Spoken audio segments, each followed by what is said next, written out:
Hi, I'm Hadley Arnold. I'm here from the Arid Lands Institute at Woodbury University in Los Angeles. ALI is an education, research, and outreach center devoted to exactly these issues, design innovation at the intersection of water, energy, and climate change. We are affiliated with what is sometimes lovingly referred to as one of the best schools of architecture you've probably never heard of. Greetings from Los Angeles and the Woodbury University School of Architecture. I am delighted to be part of an LA panel and joined by Stephanie Pincetl of UCLA's Institute of Environment and Sustainability, Josh Newell of the University of Michigan, and Peter Arnold of the Arid Lands Institute. Thank you to Rosalie, to Jessica Liss and the Architectural League for hosting this extraordinary series of dialogues.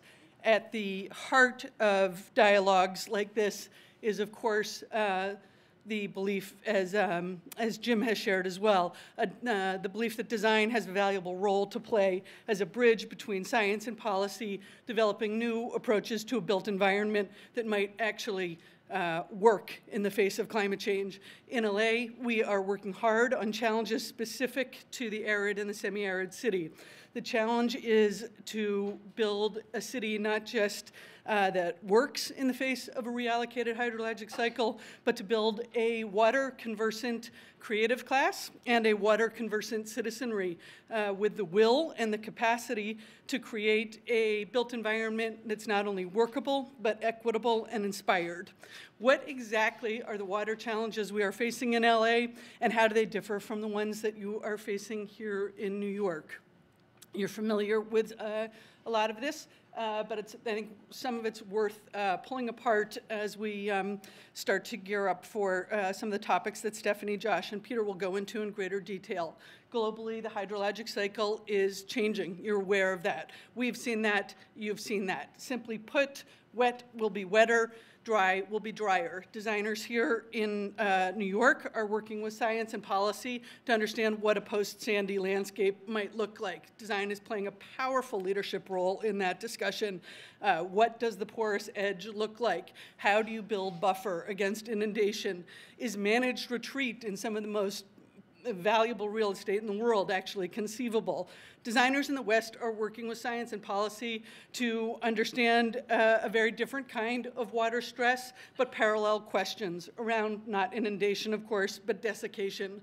The questions are comparable. How do you build buffer and margin? In our case, by replenishing supply and reducing demand. In our case, how do you get an arid city to work as a sponge? It's important to remember, and it's sometimes counterintuitive, it's important to remember that Los Angeles is a snow-dependent city. It is important to remember that for 100 years, although it is a semi-arid microclimate set in a 400,000 square mile arid tray, LA is a snowmelt-driven urban center in a snow-dependent economy. 90% of LA's water is delivered across great distances, delivered across mountains and deserts from reservoirs of snowmelt stored in the peaks of the Sierra Nevada and the Rockies. You might want to pause and just remember that our snowmelt is coming from some reservoirs, snow peaks and storage basins, as far away from Los Angeles as Chattanooga is from this auditorium. That takes a lot of energy to deliver it to us, mostly coal and gas. 20% of California's energy budget is used to capture, deliver, treat, and use that water. The largest buyer of energy in California is the state of California to operate the State Water Project, delivering water from the relatively snow-rich north to the people-dense south. The second largest buyer of energy in the state of California is the Metropolitan Water District to operate the Colorado River Aqueduct, bringing water across the Mojave. Likewise, it takes a lot of water to produce that energy. 8% of the nation's developed water supply goes into energy production. We won't replace water imports altogether, but we can offset them.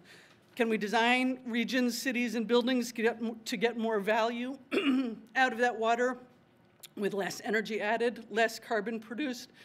That's a goal. Certainly, and I think I just want to pause on this. I want to pause on That sounds awfully utilitarian. Where's the joy in that? We know that fixtures, for example, large fixtures, infrastructural fixtures, small fixtures like low flow shower heads and efficient toilets make a difference. Toilets make a big difference. Low flush toilet policy and low flow shower head policy helped Los Angeles stay at the same water consumption rates between 1979 and today, even though adding over 1 million people to the population. That's not where the joy is, and it's not where the challenge is in terms of architectural and urban design. How do you actually start to think about these design challenges and the possibilities they pose at an important set of scales between infrastructure and fixtures? What challenges and opportunities do they pose at the urban scale, at the neighborhood scale, at the building scale? How do you start to recover a vocabulary of water systems that shape vibrant public space, great architecture, and inspiring daily experience? Projected impacts of climate change in the West include decreased snowpack, longer drought periods, and the possibility of increased intensity of rain events. Sierra snowpack, as of last Thursday, is at 12% of long-term average. What do we know about increased rain levels? We're not entirely sure yet. Where will rain fall? How much? With what frequency? How far north? How far south? Modeling is still underway. People like Stephanie's colleagues, David Nealon and Alex Hall, are modeling that at UCLA's Department of Atmospheric Sciences. But what we can say with certainty is any drop that falls now has much greater value than it has had for 100 years of industrialized imports. With decreased snowpack and longer drought periods, such as the historic drought we now find ourselves in, the rain we do get takes on greater value than mere storm drain runoff. We need, for the first time since the industrialization of water imports, to value that rainfall. The potentials for the harvest of stormwater off the LA basin are substantial. Combined with conservation and recycling, it may be possible to meet as much as 82% of LA's current water demand, half of that through stormwater alone. Localization potentials are substantial. What are the most strategic ways to do that? How do you quantify the costs? How do you quantify the benefits over the massive scales and efficiencies of industrialized interbasin transfers? How do you optimize basin-wide function across complex boundaries of land use, geology differences, contamination, conflicting water rights? How do you incentivize public investment? Even if you succeed in increasing the resource base, how do you enhance a culture of stewardship and streamline governance? How do you provide those who shape the built environment, planners, developers, designers, homeowners, how do you provide them with the data they need, the tools they need to make smart and inspired design decisions in the public interest?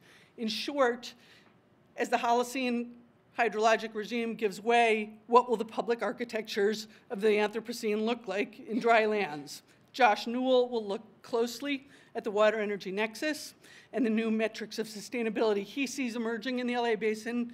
Peter Arnold will look at HAZEL, a powerful new tool for localized decision-making, and Stephanie Pincetl will address the challenges of streamlined governance across complex boundaries, political jurisdictions, and a really complicated web of distribution systems. We'll take a small number of questions and have a discussion among ourselves. Thank you. Josh.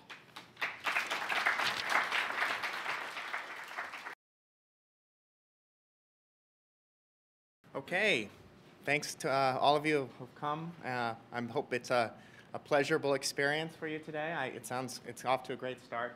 I'm a geographer. I'm an assistant professor at the School of Environment. I also do a fair amount of life cycle analysis, so it delves into engineering a bit. And today I think what I'll show you is a reflection of this hybridization of geography, of thinking spatially, of thinking about humans and equity with sort of how to do life cycle accounting with respect to the energy intensity and the carbon intensity of water supply. So that's the first thing that I'm going to try to convey. The second thing I'd like you to remember about my talk is this larger project, or this larger approach of fusing what we call industrial ecology, and I'll explain that a bit in a minute, with political ecology. And I find this to be a very attractive, integrative approach to look at questions of water supply beyond the carbon calculus, to think about things of other sustainability type questions and concerns. And so this approach I've been using, looking at flows in cities, the metabolism of cities, and it can be applied to water, to energy, to food, to wood, to other types of resource flows. So I was looking for a good quote about California's supply system and came upon this one. I don't know if you can read it, so I'll read it for you. But California's water system might have been invented by a Soviet bureaucrat on an LSD trip. It is quite a convoluted, extensive supply system, which Hadley really provided a great overview of. I'll just provide a few more specifics here. So this is the water that comes from the Sacramento Delta off the snowpack.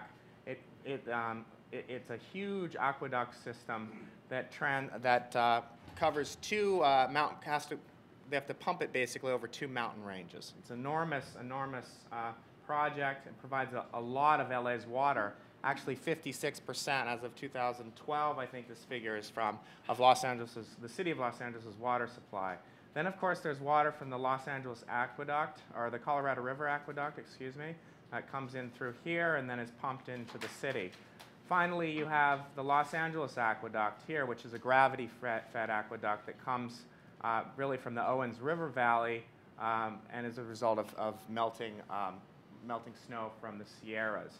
The other two sources are quite minimal. There's groundwater, which provided about 12% of LA's supply. And of course, we have recycled water, which is about 1% of LA's supply. So you can see it's a very highly dependent city with respect to imports.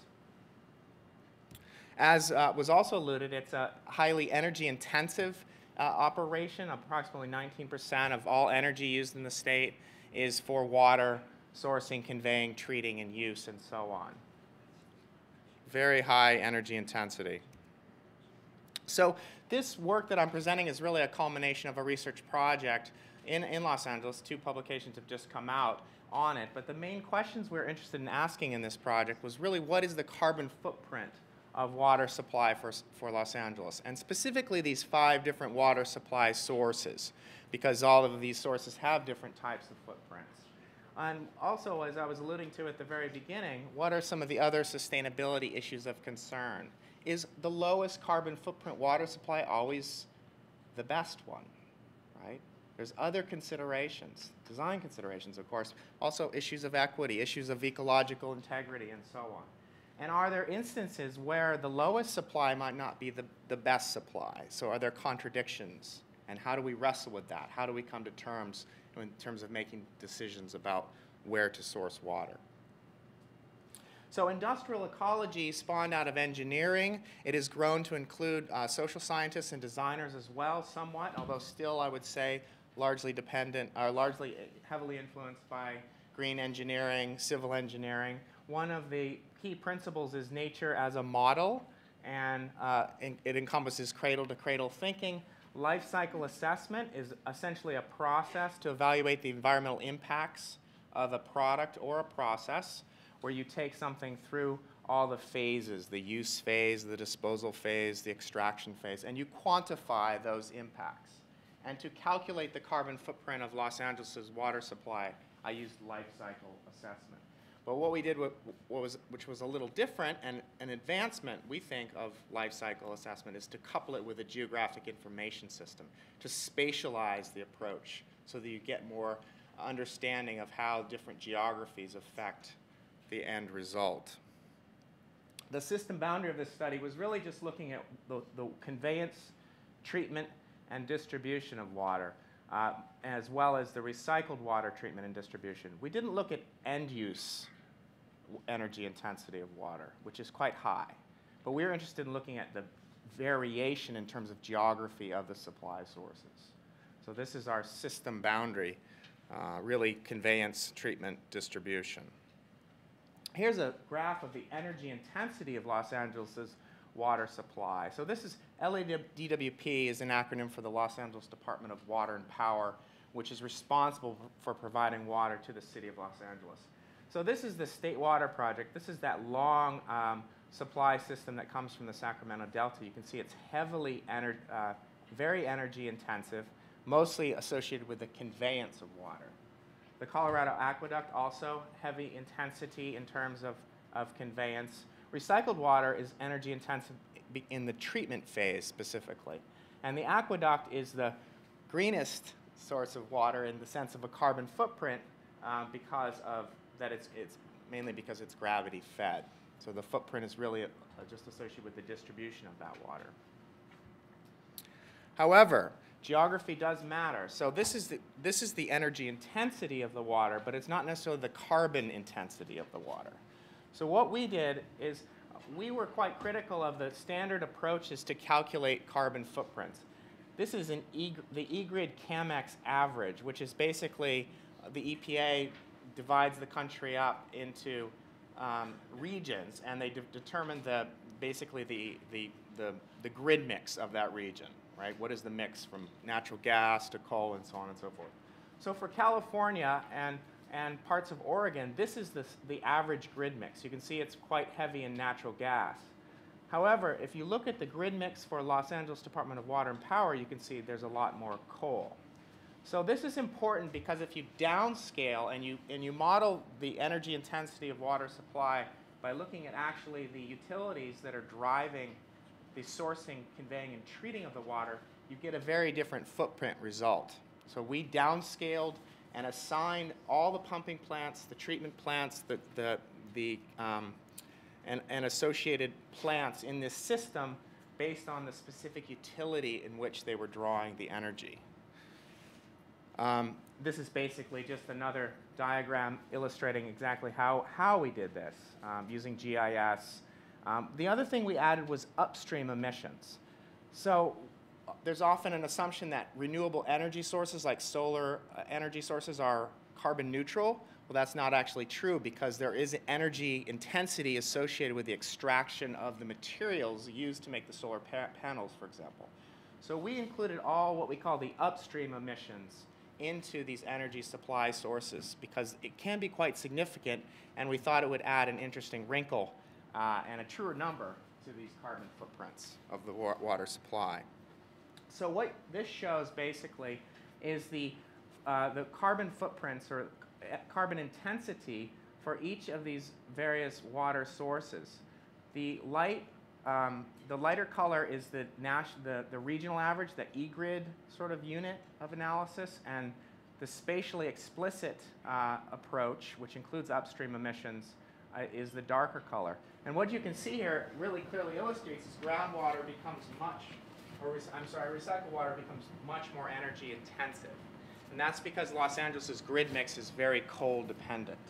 So in fact, a local source of supply, recycled water, is actually more energy intense or carbon intensive than water that's piped all the way from the Colorado. So this really throws on its head this idea of local supply as often being less intensive from an environmental point of view. Similarly, you can see the impact in terms of groundwater as well becomes much more energy intensive. So the question becomes, should we always be prioritizing low energy or low energy burden water? And I think that industrial ecology just answers this one piece. We also need to think about issues of equity, of governance, of justice. And so we apply a political ecology approach or some questions and lenses of political ecology to ask some of these other questions related to water. So some of the hallmarks in terms of methods of political ecology is using interviews, looking at the history of how that water infrastructure came to be, looking at the justness of that infrastructure, who benefits, who loses. This is a famous picture of William Mulholland, who famously talked about the Owens River Valley and the building of the Los Angeles Aqueduct, saying, there it is, take it, basically take the water. And that's indeed what they did in the Owens River Valley. I don't know if any of you have been there, but basically it was completed. This is not a correct number. It was fully completed actually in 1940, but essentially the lake was dried up by 1926. They had essentially just drained this lake to supply water to Los Angeles. What's happened since is that terrible dust storms have ensued. And to counteract that, the Los Angeles Department of Water and Power has has actually engineered solutions by periodically flooding this basin because it's become such an air pollution problem for the valley and its residents. Ironically, this water has attracted migratory birds. And so why Los Angeles, the LADWP now would like to use what they call non-water methods, basically putting a variety of surfaces on it. They cannot anymore because some of these birds are protected. And so they've created very much an irony. But this is the lowest, in terms of carbon intensity, this is the greenest water. But you can see the complexity of saying, okay, maybe we could take more from this region, even if the snowpack allowed. Well, there's all these other considerations to wrestle with. Finally, a second one, some of the dynamics. You think about recycled water. There's very much a desire among Los Angeles residents and the powers that be to cut water imports in half over the next decade. We've talked a little bit about stormwater to try to capture more of that. But it has a higher energy burden, right? So what's the trade-off there? Another important dynamic and question to consider. Also the complexities of what we might call toilet-to-tap acceptance. So what I really very briefly tried to convey is this political industrial ecology approach. And it's really using both approaches to more fully understand the urban water supply metabolism. The project really infused spatiality into industrial ecology using GIS approaches. And then we use political ecology approaches to consider the dimensions beyond the carbon footprint calculus. And this is a process by this fusion of really deepening our understandings of the multiple dimensions of material and energy flows, stock flow dynamics in cities. This is an interesting graph. I think this is using this term. So what we did is we did a global keyword searches for urban metabolism and city in the academic literature. And then we mapped these scholarly communities to see if they were communicating with each other. And then we ask in the paper if they don't, why didn't they? But basically, these are the industrial ecologists all working on urban metabolism and all citing each other, right? And doing a very good job at a certain type of approach and a certain type of research. Here's the political ecologists way off here citing each other. Very little interaction, right? And I would argue that if we're going to tackle complexity in cities and deal with issues such as water supply and its relationship to energy and equity, that we have to do a better job in the academic community of actually collaborating in an integrative way. And I think folks in this room do an excellent job of that, I'm sure, given the integrative nature of design. Maybe less so in these two communities. For after all, cities are really highly complex and adaptive systems. This is a little schematic I've had fun designing with some of my graduate students, but you can think of cities as having all of these components, governance networks, including state, industry, consumers, NGOs.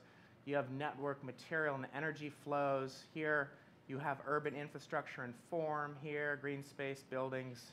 And then you have social ecological dynamics, capital, demographics, mobility. And all these interact over space and time, to form very complex systems. And if we are to foster sustainable and resilient transitions, we really need to work together to tackle some of these complexities in a very integrative way. Thank you.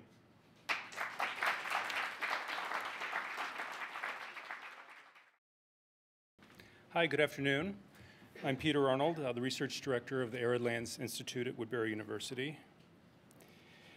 Today I'm going to talk briefly about describe how we can begin to design a more climate and energy-friendly water supply by identifying previously untapped water resources within arid urban centers through the use of a digital decision-making tool called HAZEL. Within the urban water sector, localization strategies could potentially be higher and more effective in reducing the overall energy, carbon footprints of our water supply. However, there are many barriers that remain for their wide-scale adoption. Some of these include the lack of data sufficiency within urban sustainability research arenas to effectively support decision-making with evidence-based approaches, addressing uncertainty within environmental modeling and ecological analyses, the lack of integrated environmental analytic modeling, and the disregard for the integration of natural systems thinking and an over-reliance on technological solutions that essentially undervalue and underutilize the work provided by ecosystems. Simply put, relevant water data is insufficiently rich, integrated, and analyzable to inform effective multiscalar decision-making.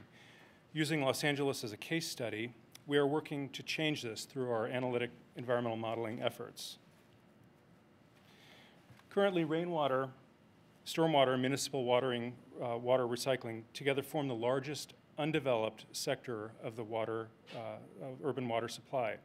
Where should we act within the urban fabric to recover these resources? Where should public and private investment be best directed? And where should scalable and replicable pilot projects be developed? As Hadley and Josh have pointed out, our large-scale water-driven import infrastructure dominates the ecology of water supply in the West. This diagram of the state of California, tipped on its side, shows both the volume and embedded energy component of imported water delivered by the State Water Project. As water reaches the southern part of the state from the comparatively water-rich northern part, the embedded energy associated with every single drop is significant. Pumping water uphill over the Tehachapi's, which is actually the single largest water lift in the world, this contributes to the single largest consumption of energy in the state. Embodied energy is shown in red in this sectional diagram, cut from the California Bay Delta to Los Angeles. This is the Tehachapi's. The red indicates the embodied energy component. And yet, local imports still drive local water portfolios. The city of Los Angeles currently relies on water imports up to 89% to satisfy local demand. Looking at the embedded energy component of the urban water cycle using a whole cost accounting approach, we have broken down each of the segments of the urban water cycle and assessed their water, energy, and carbon footprints. Using the city of Burbank as a case study, we can actually see in the upper left that the supply sector is heavily influenced by imports. Interestingly, to make the case for localization, when you start summing the energy required and the carbon components necessary for stormwater capture and infiltration, including extraction from groundwater pumping and excessive cleaning and filtering, stormwater represents nearly a 2/3 less energy and carbon intensive solution than imported supply. In theory, for municipal Los Angeles' metropolitan region, maximizing use and recovery of rain and stormwater resources while improving efficiency and recycling up to 82% of our urban water demand can be met by strategic use and reuse of a broad-scale localized water portfolio. HAZEL, a digital tool for discerning sustainable urban design in arid and semi-arid centers, will help us get there. It's designed to help shape community-scaled infrastructure with precise hydrologic function that is site-specific and networked for optimal basin-wide performance. HAZEL is both a computation and visualization tool. It's designed to aid in the identification of the most opportunistic areas for capturing stormwater and safely infiltrating them to replenish overdrawn groundwater supplies. The model uses a multi-criteria decision-making approach. It couples stormwater runoff model, an infiltration capacity model, and a fuzzy logic constraint model to provide an infiltration suitability analysis and subwatershed prioritization analysis. Using the 200 square mile San Fernando Valley within the Los Angeles metropolitan area is our initial study area. HAZEL computes the annual stormwater runoff volumes and likely locations where they're occurring. Using remote sensing techniques to derive ground surface impermeability, we have shown that on average, the San Fernando Valley alone discharges approximately 90,000 acre-feet of water per year. This flows directly uncaptured into the Pacific Ocean. To put this in context, 90,000 acre-feet is approximately 40 billion gallons, or enough water for over the course of the year to satisfy the needs of approximately 500,000 people without current conservation measures in place. Next, HAZEL combines an infiltration model that assesses soil types and conditions for infiltrating stormwater with a constraint model that assesses the risks associated with both surface and subsurface surface and subsurface chemical contamination to describe the suitability for safely infiltrating stormwater runoff within the San Fernando Valley. HAZEL pinpoints down to an accuracy of approximately 900 square feet the appropriate strategies for stormwater resource recovery. So how best to comprehensively manage and where are limited resources best used for stormwater recovery within the basin? HAZEL provides a subwatershed prioritization ranking for each of the subwatersheds according to their hydrologic function and suggests which stormwater infrastructures, building systems, and management approaches are most appropriate. One of the things that actually becomes very clear is that infiltration everywhere is not advisable or even desired. HAZEL uses a systems approach to reveal where strategies are best suited, linking sites with known performance and management practices for safely recovering stormwater resources and assessing risk tolerances to achieve a basin-wide optimization of these currently untapped water resources. HAZEL will be publicly accessible. We're collaborating with the Los Angeles Bureau of Engineering to make its outputs available to municipalities, water agencies, designers, and architects. We want to thank our supporters. We're looking to develop this tool in a greater capacity and rolling it out in the near future with a program called Divining Los Angeles. Thank you.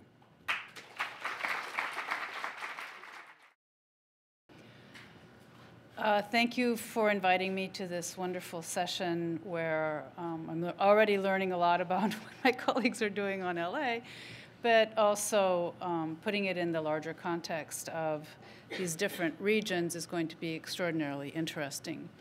So I come to it from perhaps what you might call, given the discussion, the policy design aspect of thinking about water and how you change the way water is managed. And what I think I would like to convey to you, and it may not be entirely clear in the presentation, but the take-home message is really that there's plenty of water. It's the architecture of the management of water. Who gets the water under what conditions, and what we expect to be getting in terms of water supply. That is really the question. And how we organize our institutions to deliver water that is sufficient for everyone is really where the rubber hits the road. I think you can see that there are a lot of potential solutions to the issue of water in the West, but how you get there is and I'm going to talk to you about the filter of how you get there. So we have been funded by the National Science Foundation to work across disciplines to really try to construct the institutional architecture of management of water in LA County. So we've been talking a lot about LA City. I'm going to talk about the county, 10 million people, 88 different cities, and a wide geography of land use types, income, and water management. And what we realized quickly is that there is no description of the institutional architecture of water management in LA County. And it has taken us about almost 3 years to construct the actual management of water in LA County. Once it comes into LA County, what happens? So that's what I'm going to talk to you about today. So you've already seen this. This was 2014. It's far worse this year. And it is thought-provoking. And so we still talk, and this is an area I think that we need to talk about in terms of drought. Why are we talking about drought? What we're really talking about is the water regime that exists in places like California. Drought is a normal aspect of the water regime. But I think we're still very influenced by this idea of the hydrologic cycle that has this kind of Deus ex machina reliability, right? Where rain is going to fall, and then the drought will be over, and we'll go back to business as usual. But in fact, what we're talking about in the West, at least, is those descriptions no longer hold, or if they ever did hold. So when we talk about stormwater, it's fine if there is water. But if there's no water, which we're experiencing no water, then I think you have to expand your conceptual imagination to really rethink what we're talking about.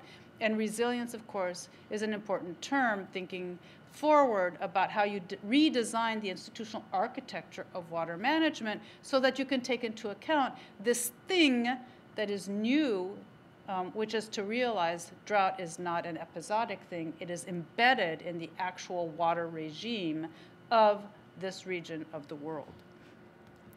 So here we're talking about the hydrologic cycle versus humans, right? So California's rainfall depends on about 4, maybe 5 episodic storms.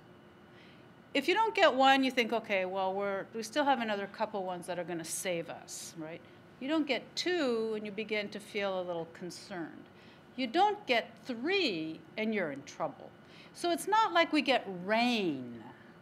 We get storms that drop a bunch of water, and then it's over. And so we have to really reconceptualize how we even imagine the hydrologic cycle to be redundant again. So, and we've created these systems that have buffered us against this reality of the kind of climate that we have had over time, centuries, millennia in California. So here's the institutional architecture. We have over 100 public and private water public retailers. And I'll show you some examples of what that means. So if you're thinking about water management to do anything on the supply side, you have to deal with about 100 different entities at different scales. Some are public, some are private, some are nonprofit. Each one of those are regulated by different institutions. So the private ones are regulated by the Public Utilities Commission. Every time they want a rate increase, they have to go up to San Francisco and ask the Public Utilities Commission for it.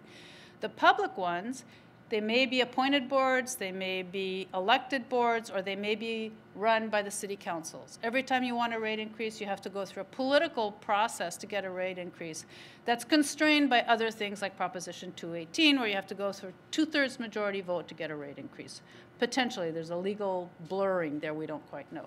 So then the electeds don't want to do anything because they may not get reelected, but at the same time, the whole infrastructure of that water entity may not be able to hold up to the demands that are needed or be able to put conservation measures in place. We have the 3 water importers that we talked about, 7 water masters that govern 23 basins. This number, actually 1,200, we recalculated. It's more like 350 rights holders. They have legal property rights in those groundwater basins. So what that means is if you're infiltrating stormwater, it doesn't belong to the one who made the infrastructure to infiltrate that water. So these are the kinds of issues that are this historic legacy of accumulated rules and regulations that are really 19th century based, that are the place in which all of this change is going to have to take place. We have 68 stormwater management agencies, and on and on. It just gives you a taste for the institutional complexity of change. So here's the typology of the water suppliers. And I'll show you some maps of each one of these, but it breaks it down a little bit more graphically for you. And this is what the imported water distribution system looks like, right? So we had a lot of fun doing this, actually. And you can see the sizes of the entities along in the whole region. This is more or less geographically, spatially accurate. And the interconnections of water trading and the groundwater basins. It's a very, very complicated system. And it works. Just about everybody in LA County can turn on their tap and get potable water that is pretty safe. Everyone can flush their toilet, and it's gone, and it goes somewhere, right? It's a system that really has worked. And so part of the difficulty is when you have a system that actually works and delivers what it's supposed to deliver, where's the problem? You know, why do we need to change anything? So here you have the places in the county that get the imported water from the different systems. And interestingly enough, there are 3 independent areas that went directly to the State Water Project. It's a complicated story, I won't bore you. But you can see where the water comes from. These are the municipal water districts. Now, you would think a municipal water district is of a city, right? A municipality. Well, no. This is a municipal water district that is a big area that the Metropolitan Water District, when it was formed, kind of forced to be created because they didn't want to be supplying water to each individual piddly little city. They wanted to deal with bigger entities, and so they created this artifact of distribution for convenience. But it adds another layer of complexity onto the system. Here you have city retailers and city boundaries. I think this is so showy, I just have to go through it. Then the potable water suppliers, the different kinds and where they're located. You'll see in pink, for example, a lot of the private water suppliers who are regulated by the Public Utilities Commission. So, you know, getting up to San Francisco to protest your water rate increase is a little tough on most people, or thinking about how they might implement conservation strategies. You'd have to go up to the PUC. Very, very difficult. No legitimacy in the system, not much transparency, and the accountability is pretty meager. But what I want to show you then is you have this, right? But then if you go down to a more geographically fine scale, you can see all of the different entities that get their water from a very small area. And each one of these runs their waterworks independently, right? They're each making specific decisions relative to that water supply. The water rates, they have to report the water safety to the Department of, it's now to the Water Reclamation Board, I think. And so on. They have their own infrastructure.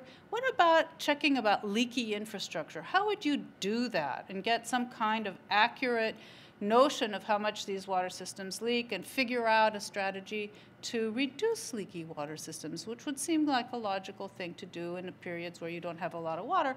Well, the effort alone is daunting, let alone whether they have any capacity to do anything about it anyway, because they don't have any money. So I want to then quickly turn to groundwater and to show you the adjudicated and unadjudicated groundwater basins. There are 7 main adjudicated groundwater basins, which I will show you next. And these are the water rights holders in each one of those adjudicated groundwater basins by type and by volume. And these, through the adjudications, as I said, have property rights in water. So when we think about using groundwater more in more intelligent ways, increasing stormwater infiltration and increasing the amount of water in those basins, putting wastewater into those basins for having access to recycled water into the future when you pump it out, it's very difficult to do because there's no space in those groundwater basins that's unallocated. So even if there's room in the groundwater basin, which in some basins there's actual storage room, who does it belong to? And how do you then reverse property rights in water? It's a very, one of the adjudications, I think it's West Basin, the recent adjudication, last adjudication was last fall. And they're not keeping up with a lot of these kinds of tensions and stresses on the system in the adjudications. Now, since there are only about 350, I say expropriate them all. But then, who's going to do that, and how much is it going to cost? And then if you have a common property water regime that comes after that, how is that organized? Nobody's talking about expropriation, by the way, except me.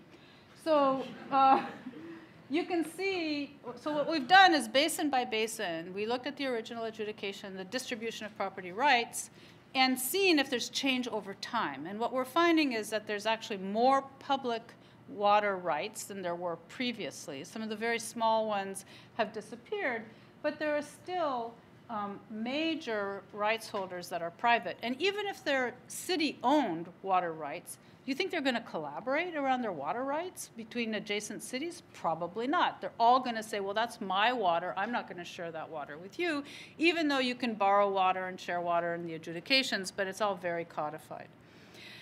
So, whoops. No, okay. So my fabulous postdoc did this. This is the other way of looking at, this is a network analysis of looking at the groundwater rights in the basins and their distribution and their interconnections. It's just a different visualization, but I think it's probably more useful than the first one we did. And then we've been looking at each of the basins very, very specifically to parse out the changes over time in each one of the basins in terms of the water rights holders, their categories, and so on. What you have to realize is, though, the groundwater basins, the reason why these water rights continue to be what they are is because imported water is used to manage the basins. This is not native water. This is water that exists. There's some native water, but by virtue of replenishment, the basins are then pumped. And the adjudications came about because before replenishment was available by the Metropolitan Water District. So they realized that people were over-extracting, and they began this process of getting together and trying to figure out what to do, and the Metropolitan Water District imported water really provided that extra ability to be able to continue pumping at a certain level. And so the adjudications depend, the way they're written, on that imported water. So the rights are dependent on having that water come in.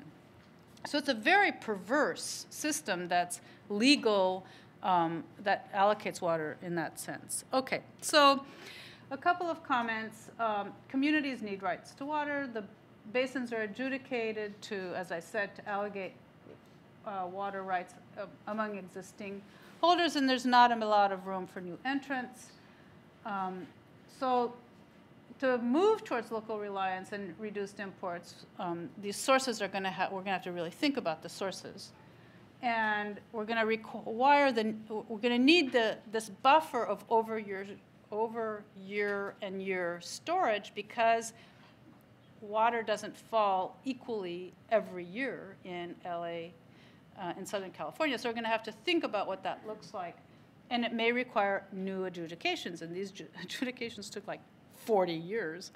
And I'm not kidding. So just to show you a little bit of what this means, these are cities with groundwater rights. It doesn't tell you how much they have in terms of groundwater rights, if it would be enough or not for year-round supply.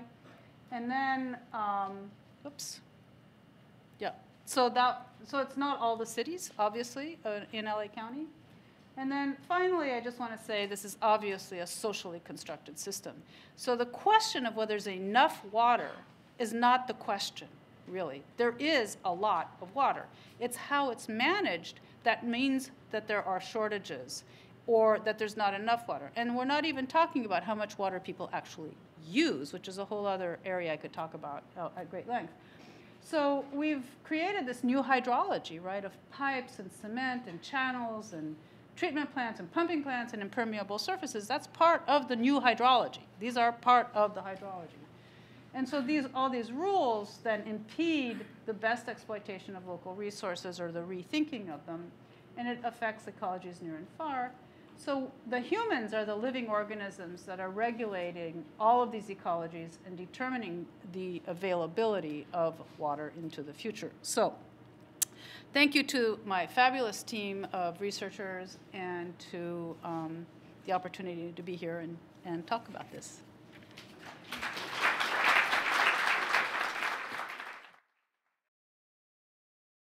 Some thoughts that are on my mind have to do with if we were to get to a massively distributed approach. I don't know whether we will. I don't even know whether it's advisable, given some of the data we saw today.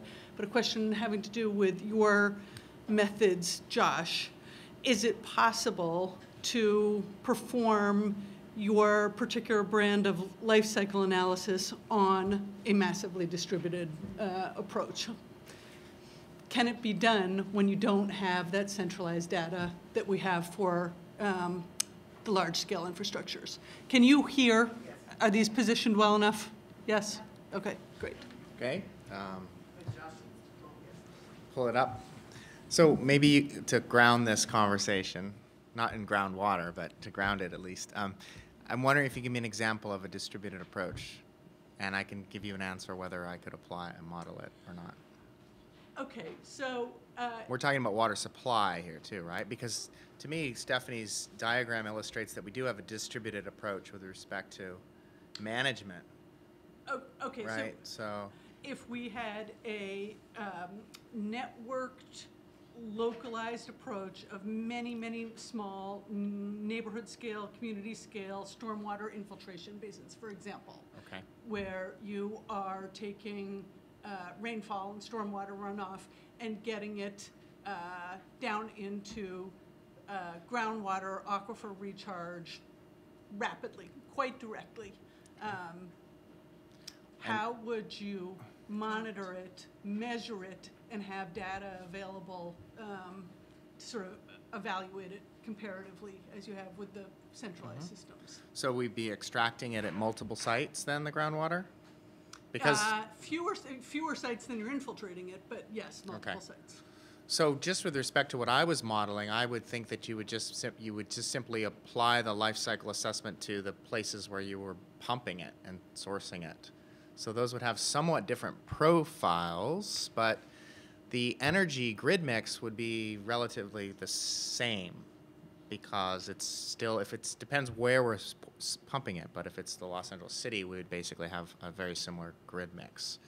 So I don't see that as being a problem per se. Life cycle assessment is really just an approach to quantify the environmental impacts of a product or process, and it need not be a centralized system.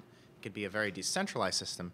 Now you may have to do 50 different life cycle assessments to assess a variety of different processes, but you could conceivably do it, or you could do one that was an indicator or a benchmark for a number of distributed systems as well and get a pretty basic idea. So I don't see it as being as an obstacle, as too much of an obstacle. Okay, so Stephanie, related thought? Yeah, so I think it all depends also on what kind of distributed systems you have. So if there are distributed systems where you're pouring a lot of concrete, which some distributed systems do, if you look at stormwater infiltration trenches in Portland, I mean, it's all concrete basically, and you add that to your life cycle assessment. So I think that you have to also include, when you say, the life cycle cost of building those infrastructures as well to actually get a full picture. Yeah, it depends on the system boundary that you wanted. I was just referring to water supply and sourcing, conveying, just in the context of my study. But yeah, absolutely, if you were to look at it even more holistically, you would want to include the embodied energy in the concrete and the manufacturing processes to develop that concrete and all of that, sure. The water and the concrete. As well. Okay, and possibly a small tangent related to this, maybe for Peter, but one of the obstacles to implementing these distributed stormwater capture systems that's often mentioned is, oh, but we have no way to measure, we have no way to quantify the amount we're capturing and infiltrating. Is that an obstacle that can be overcome? I absolutely think it can be an obstacle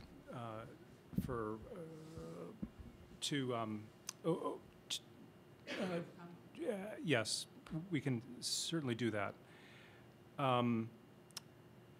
It's let me ask a slightly different question though, instead of trying to understand how to overcome it. Could we capture all the water that's kind of currently available to us through precipitation? What would that mean? I did just kind of a back of the napkin calculation here. If you took, and these are extremely rough numbers, if you took an average rain year, let's say that was 17 inches or so, in the entire LA basin, you'd have about 350,000 acre feet that you could harvest.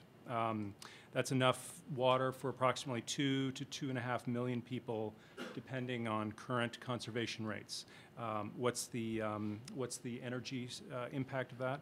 If we use the Colorado River aqueduct saving, or the embodied energy of the Colorado River aqueduct, it's about 2,000 kilowatt hours per acre foot. It's approximately 700 gigawatt year in savings, watt hours in savings. Okay, so what does this mean for the context of this panel or this event? For the 5,000-pound life, this equates to approximately 130,000 passenger vehicles being taken off the road. What's the cost benefit of that? Well, if we price imported supply at about 1,000 acre foot, $1,000 per acre feet, this is a thought experiment, you could argue that $1 billion investment to increase stormwater capture potential, assuming that 350,000 acre feet are captured, it could more or less pay for itself in 3 years. So let's put that into comparison again. Rebuild by design, there was $1 billion public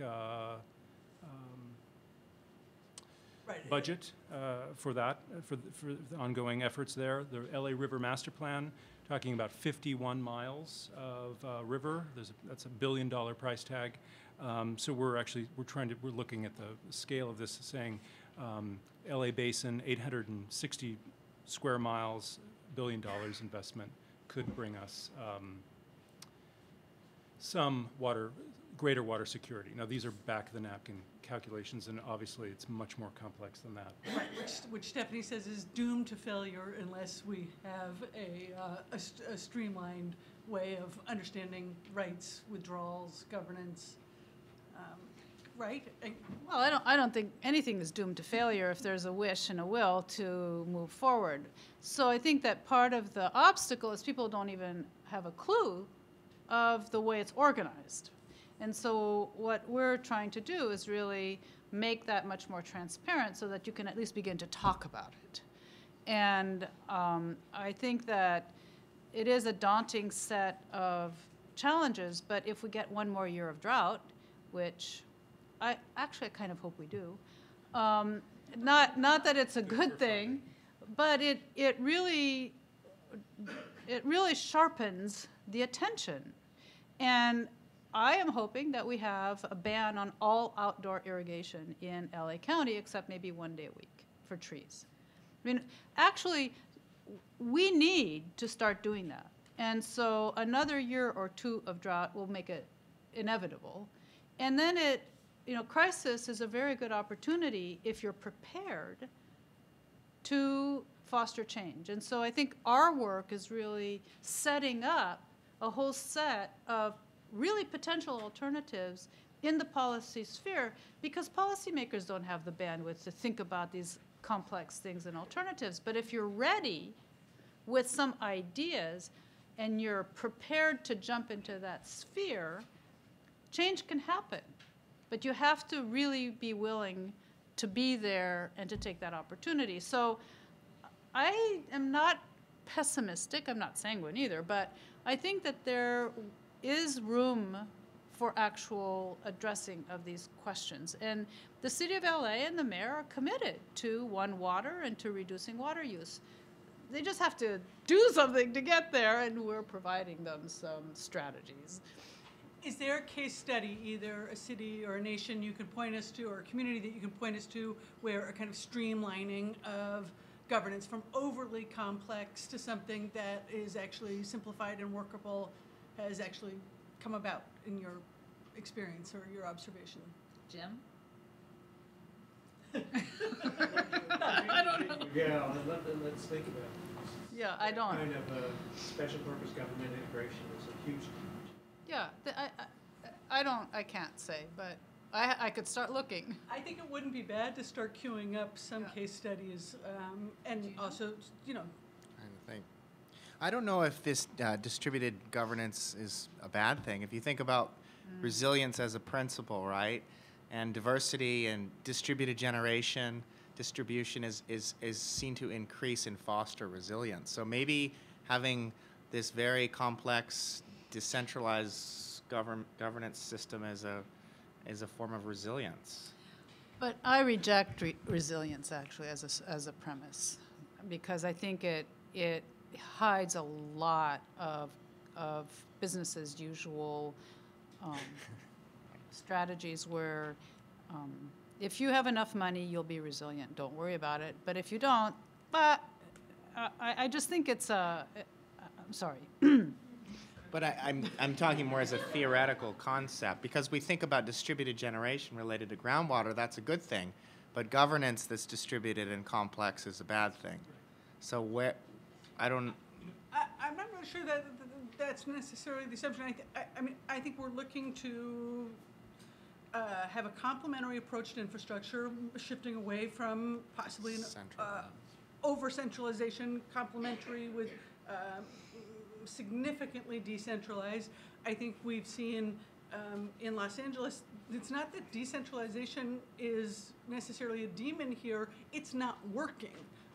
And so I don't think we can necessarily valorize it either. I think we have to say across that watersheds don't care about your political boundaries, and that hydrologic function in a basin isn't going to work without a more collaborative framework in place. Right now, Burbank, Glendale, lots of cities in the San Fernando Valley have absolutely no reason to sink their stormwater if the city of LA owns it. It's that simple. It's not about centralized, decentralized.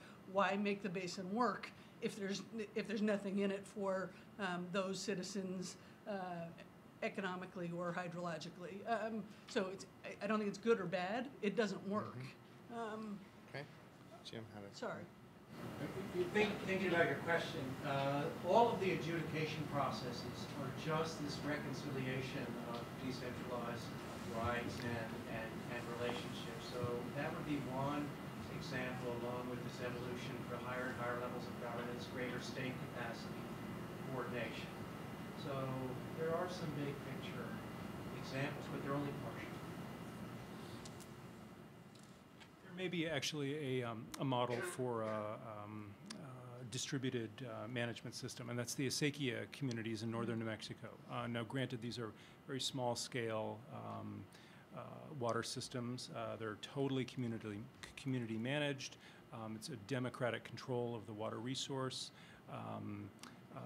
They're essentially managed by human work and care, and there's a kind of people have skin in the game, and so that's a kind of very different model than life in the urban Los Angeles or urban regions. But if we can look at how to translate ownership and work and sweat equity or capital equity into use of the resource or management of the resource, it may actually be maybe a way to move forward. In that case, that's an example where I think there's a very direct correlation to water and livelihood, something that Jim was talking about, and I think in a large urban center, and specifically an extremely diverse, heterogeneous one, it raises question of, can you recreate a connection to a culture of water, practices of water, governance practices, kind of culture of stewardship practices, citizenship ethos around small scale, not only infrastructures, but government practices, self-governing, self-management practices. I don't know what the answer to that is, but if it's not as literal and direct, I'm not sure we stand a chance. How does that translate to an urban and diverse contemporary setting like Los Angeles? Can it? I don't know. There's a lot of work to be done, clearly. Can I interrupt for a second? In terms of your model, basically, if you take a look at the experience in the United States of local watershed associations that people, neighbors band together essentially to protect a particular stream or a particular stream corridor. And those associations often are very sophisticated scientifically.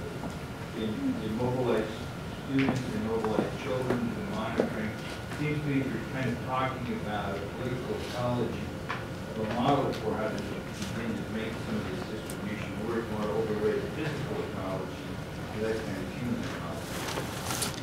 Well, we do have watershed associations in LA County, and they all compete for state money, and those that have the best capacity get the most money. So I don't, I think that it's a nice idea, but in actual operation on the ground, they don't tend to function quite as nicely as they might. But the point we could have a further discussion about this. The point I want to raise, though, is really, ought there be private property rights in water? I think that is, if there were no private property rights in water, might that change also the way the water adjudications came to be? I think that we have to go back to first principles, and that is water law in the state of California is completely dysfunctional. And so we didn't even talk about that in this discussion. But if you don't start with really reforming the way water gets sliced and diced according to whether you were there first or whether you have riparian rights or all this other stuff, it's going to be very difficult. And I think we have a huge opportunity here to really raise that question again, because it is always put under the rug. We don't ever talk about it, and it is fundamental to the way in which the water then gets parsed out among all these different users. So. I don't want to cut off this really provocative conversation, but that thought about the commons and private property rights and how they interact and should they, and how do they interact with the commons, I think is a perfect thing to leave in the air for discussion later, because now we need to move on to the Great Lakes session, which will raise some more questions, including a lot of political questions. So thank you all very, very much.